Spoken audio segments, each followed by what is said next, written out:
CPM ওদের ওদের কোনো মানে জাতকুল মানে একটা শূন্য থেকে বেরোবার জন্য পাগলের মতো এর বাড়ি ওর হোটেল তার হোটেল এইসব করে বেড়াচ্ছে। মুসলমানের ঈদ হিন্দু পালন করে, হিন্দু দুর্গা পূজায় মুসলমান আনন্দ করে, আর খ্রিস্টানদের বড়দিনে পার্ক স্ট্রিটটা হিন্দু মুসলমানই ভরিয়ে দেয়, খ্রিস্টান কম পড়ে যায়। এটা হচ্ছে কলকাতা, এটা হচ্ছে বাংলা। বাংলার কৃষ্টি সংস্কৃতি বেঁধে বেঁধে থাকবার ঐতিহ্যের সঙ্গে বিজেপির কোনো সম্পর্ক নেই। ধর্ম যার যার, উৎসব সবার, এর মধ্যে সবকিছু আছে। মানে আমরা তো বড়দিনও করি, আমরা তো ক্রিসমাসও করি। আমার ধর্মের আচার আমি পালন করব, কিন্তু আমি যখন তার যে সার্বিক চেহারাটা আছে সেটা আমরা সকলকে নিয়ে পালন করব। বিজেপির ওই সমস্ত রাজনৈতিক পর্যটক ডেলি প্যাসেঞ্জারি গুলো ভোটের আগে শুরু হয়। একদম দাওয়াতে ইফতার, এবং এখানে দেখা যাচ্ছে যে কার্যত সর্বধর্ম সমন্বয়। মুসলিম ধর্মের পবিত্র রমজান মাস উপবাস রেখেছেন, তারপরে দাওয়াতে ইফতার। কিন্তু এখন আজ আইএনটিটিউসি রাজাবাজার ট্রাম ডিপোয়ে যেটা করছে, এত বড় সমাবেশ, মুসলিমরা আছেন, হিন্দুরা আছেন, খ্রিস্টানরা আছেন, একটা সর্বধর্ম সমন্বয়।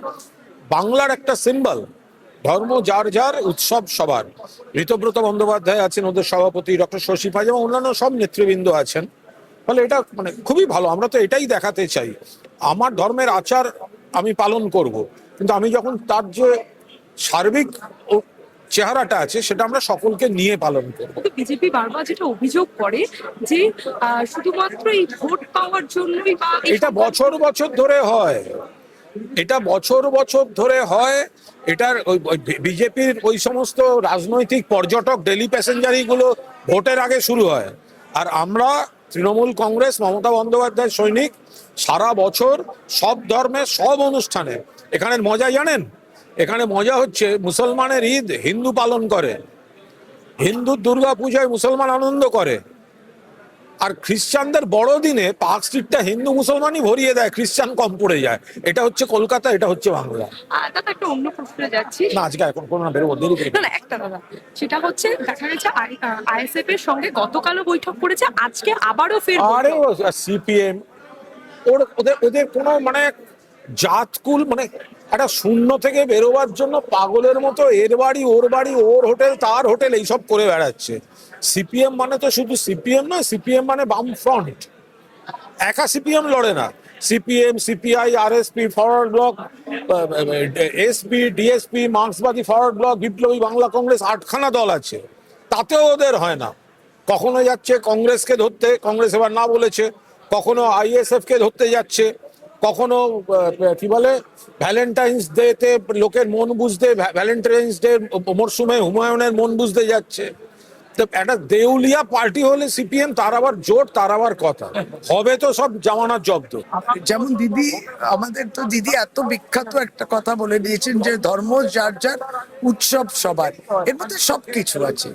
মানে আমরা তো বড়দিনও করি, আমরা তো ক্রিসমাসও করি, দারুণ ভাবে করি। আমি নতুন বছর, ইংরেজি নতুন বছরও করি, বাংলা নববর্ষ করি, হিন্দি নববর্ষ করি, সমস্ত। কিন্তু বিজেপি কি বলছে সেটা আনইম্পর্টেন্ট, কারণ বাংলার কৃষ্টি সংস্কৃতি বেঁধে বেঁধে থাকবার ঐতিহ্যের সঙ্গে বিজেপির কোনো সম্পর্ক নেই। আপনি যেটা বললেন যে পৃথিবীর অন্যতম গুরুত্বপূর্ণ বড় কার্নিভাল যে রেড রোডে হয়, সেখানেই পূর্ব ভারতের সব থেকে বড় ঈদের নামাজ হয়। সুতরাং বিজেপি কি বলছে এটা আনইম্পর্টেন্ট। আমরা এরম ভাবে তো মানে ধর্ম দিয়ে মানুষকে আইডেন্টিফাই করাটা বিজেপির এজেন্ডা হতে পারে, আমরা সেটা করি না।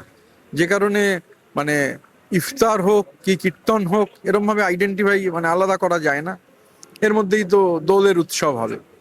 এগুলোর ধর্ম দিয়ে মানে এই ধরনের এই যে ইফতারের আজকে অনুষ্ঠান, এখানে যেমন ইসলাম ধর্মাবলম্বী অনেকে ছিলেন, তেমনি ইসলাম ধর্মাবলম্বী নন এরমও বহু মানুষ ছিলেন।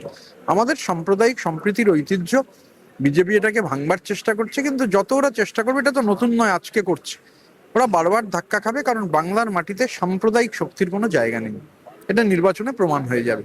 দাদা সামনেই নির্বাচন আসছে এবং নানা রকম বিতর্ক দানা বাঁধছে যে রাজ্যসভার সিট কে হবে, কি আদৌ নানা রকম প্রশ্ন। পার্টি বলতে পারবে, তো পার্টির সিদ্ধান্ত, আমরা পার্টির ফুট সোলজার, পার্টি যে কাজ করতে বলবে সেটা করব। আর দেখা যাচ্ছে যে আজকে আবারও আইএসএফ এর সঙ্গে বৈঠক রয়েছে মোহাম্মদ সেলিমের। গতকালও বৈঠক করেছে, আজ আবারও বৈঠক। এর আগে হুমায়ুন কবিরের সঙ্গে বৈঠক করেছিল। সেটা ওদের ইন্টারনাল ব্যাপার। সেলিম সাহেব আইএসএফ এর সঙ্গে বৈঠক করবেন, না হুমায়ুনের সঙ্গে করবেন, না এসডিপিআই এর সঙ্গে করবেন, না জামাতের সঙ্গে করবেন, না কার সঙ্গে করবেন, সেটা ওর পার্সোনাল প্রেরোগেটিভ। এবার কি তাহলে কি বামেরা কি সংখ্যালঘুকে সেলিম সাহেবরা যেটা করছেন এটা ক্লিয়ার, ওরা বিজেপির হাত শক্ত করতে চাইছেন। যেমন উনি 2019 সালে রানিং এমপি জামানত খুইয়েছিলেন, 16% ভোটও পেয়ে উঠতে পারেননি রানিং এমপি রাজগঞ্জে। 2021-এ আব্বাস নওসাদের হাত ধরে থার্ড হয়েছিলেন। গতবার অধীরবাবুর হাত ধরে লোকসভায় যেতে চেয়েছিলেন, পরাজিত হয়েছেন। এখন হুমায়ুনকে ধরছেন, আবার হুমায়ুন, তারপরে এসডিপিআই, এদের সঙ্গে প্রকাশ্যে মিটিং হচ্ছে আমরা দেখতে পাচ্ছি। এখন আবার আইএসএফ এর সঙ্গে বসছেন। এটা পার্সোনাল প্রেরোগেটিভ, আমি তা নিয়ে মন্তব্য করব না। শুধু বলবো যে সেলিম সাহেবের কমিউনাল এজেন্ডা যেমন বারবার বাংলার মানুষ ফাইল করেছে, এবারও ফাইল করবে। আর আমি খালি আপনাকে একটা কথা বলতে চাই যে বাংলা এটা বিশ্বাস করে, বাংলা প্রমাণ করে দেবে, nobody can stop an idea whose time has come. SIR নিয়ে দেখা গেছে যে ইতিমধ্যে মানুষকে যেভাবে হেনস্থা হতে শিকার হতে হয়েছে, এবং তারপরেও এখন বিচারপতিদের এই এসআইআর প্রক্রিয়া সম্পূর্ণ হচ্ছে। সেখানে আজকে বিভিন্ন আদালতে যে বোমা তঙ্কের মিল, এই ধরনের মিল আছে। গতকালও এসেছে বিভিন্ন আদালতে ব্যাংক সহ জেলার, আজকে আবারও আসানসোলে। বাংলা বিরোধী নানান ধরনের ষড়যন্ত্র প্রথম দিন থেকে নির্যাতন কমিশন করছেন। এখন এগুলোর সবকিছুর জবাব, মানে ইলেকশনের রেজাল্ট ধরুন, আমি যে আপনার বুমে বাইট দিচ্ছি এখানেও বেরোবে না, সন্ধ্যাবেলা টেলিভিশনের টকশোতেও বেরোবে না, সকালবেলা খবরের কাগজের নিউজ প্রিন্টেও বেরোবে না। মানুষ যে ভোট দেবেন সেই ভোটের মধ্যে বেরোবে। সেই ভোট বাংলা বিরোধী ষড়যন্ত্রকে নস্যাৎ করবে, ধ্বংস করবে। কটা দিনের আর অপেক্ষা। বারবার তো আপনারাও নির্বাচন কমিশনে গিয়েছেন, মুখ্য নির্বাচনী আধিকারিকের কাছে গিয়েছেন, সেখানে বারবার আপনারা মানুষের কথা তুলে ধরেছেন, কিন্তু সেই আমরা যা বলেছি গত বছরের শেষ দিন 31শে ডিসেম্বর 2025 অভিষেক বন্দ্যোপাধ্যায় যে কথাগুলো বলেছিলেন 2.5 ঘন্টার মিটিংয়ে, জ্ঞানেশ কুমার সবগুলোকে খারিজ করে দিয়েছিলেন। তারপর দেশের সর্বোচ্চ আদালত, মহামান্য সুপ্রিম কোর্ট সেগুলোকে সবকটাকে মান্যতা দিয়েছেন। নির্বাচন কমিশন এরম কাণ্ড ঘটেছে, সুপ্রিম কোর্ট বলছেন মে, ওরা সেটাকে শ্যাল করে দিচ্ছে।